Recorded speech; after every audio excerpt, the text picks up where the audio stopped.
tenían también aquellos estudios que se hacían llamar honorables, su trazo apuntando a los foros llenos de pleitos, para que en ellos despuntase yo, tanto más encomiable cuanto más marrullero.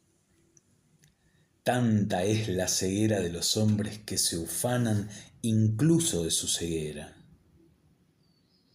Y era ya veterano en la escuela del rétor y gozaba con la soberbia y reventaba de orgullo, si bien era mucho más pacífico, señor, tú lo sabes, y del todo apartado de las subversiones que llevaban a cabo los subversores, pues este nombre siniestro y diabólico es, por así decir, distintivo de gente con clase, entre los que vivía con desvergonzada vergüenza porque no era como ellos. Y convivía con ellos, y algunas veces me deleitaba con su amistad. Aborrecía siempre sus actos, esto es, las subversiones en las que, con todo descaro, faltaban el respeto a los novatos, para pisotearlos poniéndoles gratuitamente en ridículo y alimentando con ello sus maliciosas algazaras. Nada hay que se asemeje más al comportamiento de los demonios que aquel comportamiento. Así, pues, ¿qué cosa podía llamárseles con más propiedad que subversores a ellos? Previamente subvertidos del todo y descaminados por engañosos espíritus que los ridiculizaban y seducían de forma oculta en el propio hecho de que amasen reírse de otros y engañarlos. Entre estos yo, en edad aún tierna, aprendía los libros de elocuencia, en la que deseaba destacar con un fin condenable y efímero a través de los gozos de la vanidad humana. Y según el programa tradicional de aprendizaje, había dado con el libro de un tal Cicerón, cuya lengua casi todos admiran, no así su corazón. Pero aquel libro suyo contiene una exhortación a la filosofía y se llama Hortensio. Aquel libro cambió ciertamente mi percepción de las cosas y precisamente hacia ti, Señor. Cambió la dirección de mis súplicas e hizo diferentes mis compromisos y aspiraciones. Perdió de repente su valor para mí toda esperanza vana y ansiaba la inmortalidad de la sabiduría con una increíble agitación de mi corazón. Y ya había comenzado a elevarme para volver a ti.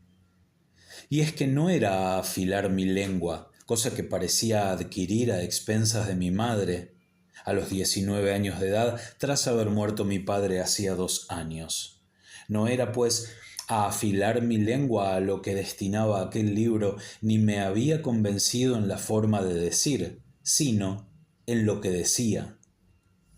Cómo ardía, Dios mío, cómo ardía en deseos de reconducir mi vuelo desde las cosas terrenas hacia ti, y no sabía qué estabas haciendo conmigo, pues en ti se aloja la sabiduría.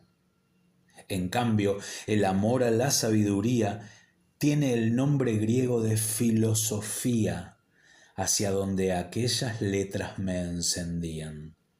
Hay quienes seducen por medio de la filosofía, coloreando y disfrazando sus extravíos con un apelativo grande, salamero y reputado, y casi todos los que eran así en aquellos tiempos o antes están recogidos y desenmascarados en ese libro, y allí se manifiesta aquel saludable consejo de tu espíritu en boca de un siervo tuyo bueno y piadoso.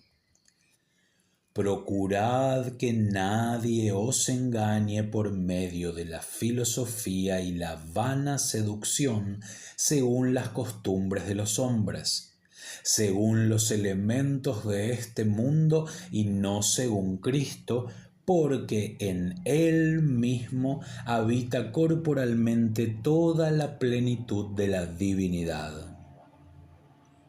Y yo en aquel tiempo, tú lo sabes, luz de mi corazón, como aún no conocía esta declaración apostólica, me deleitaba en aquella exhortación únicamente con esto: que en aquel diálogo se me animaba, se me encendía y yo ardía en deseos de apreciar y de buscar y de seguir y de asir y de abrazar fuertemente no esta o aquella escuela filosófica, sino la sabiduría misma, fuese la que fuese.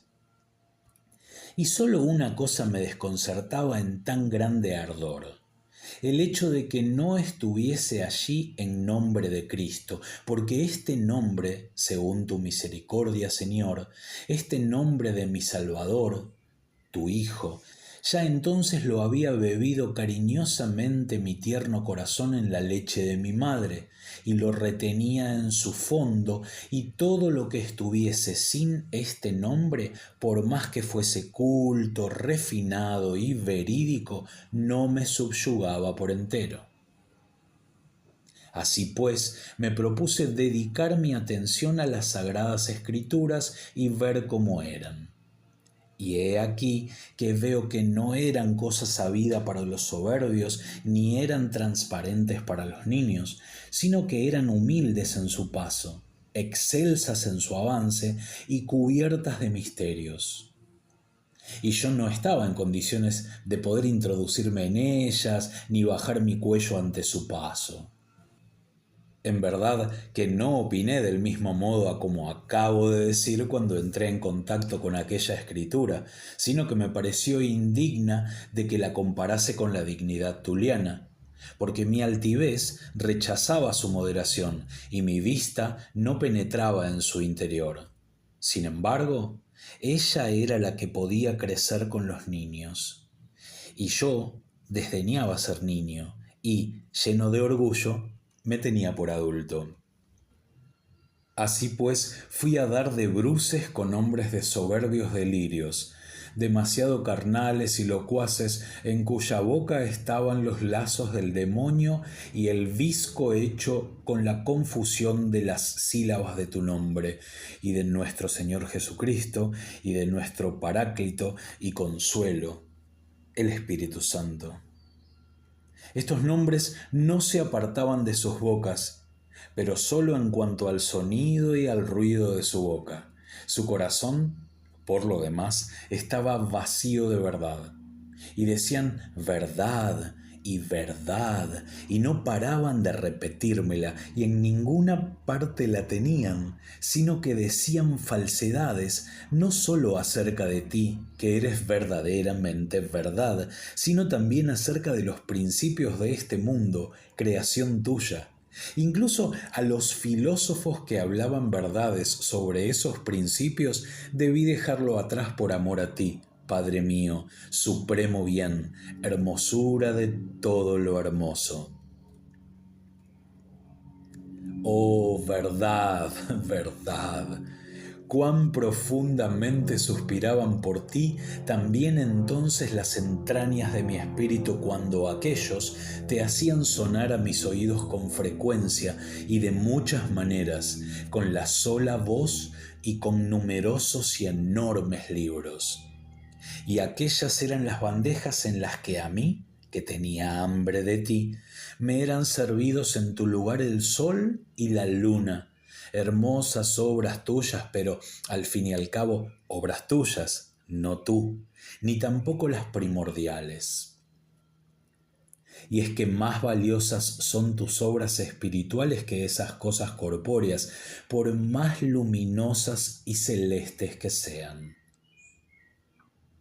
Ahora bien, tampoco sentía hambre ni sed de aquellas cosas primordiales, sino precisamente de ti, verdad, en la que no hay alteración ni tampoco el oscurecimiento de un instante. Y en aquellas bandejas me eran además servidas luminosas ensoñaciones en virtud de las que era mejor amar ese sol, verdadero al menos para estos ojos, que aquellas mentiras, una vez engañado el espíritu por los ojos. Y sin embargo, porque pensaba que eras tú, las iba masticando, no con ansia, bien es cierto, porque no sabías en mi boca a cómo eres, pues tú no eras aquellas vanas patrañas.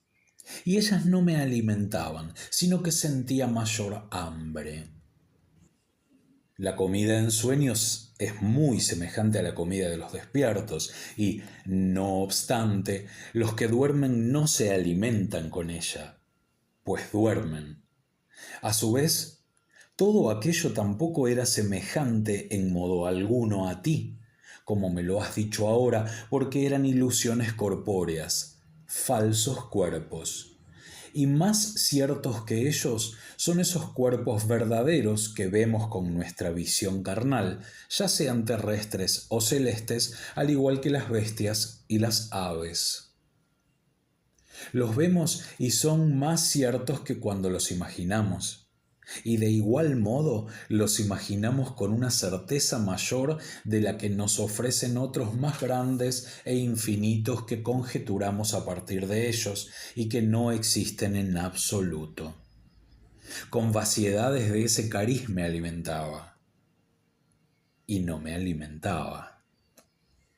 Ahora bien, tú, amor mío, en quien desfallezco para ser fuerte, no eres esos cuerpos que vemos, aunque estén en el cielo, ni los que no vemos allí, porque tú los has creado y no los tienes entre tus creaciones superiores.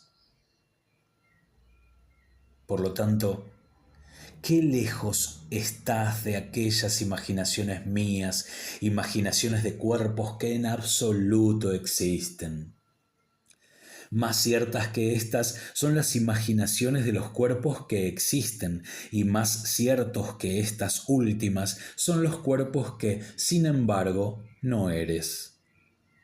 Pero tampoco eres el alma que es vida de los cuerpos, por ello la vida de los cuerpos es mejor y más cierta que los cuerpos, sino que tú eres la vida de las almas, vida de las vidas, que vives por ti misma y no sufres cambios, vida de mi alma.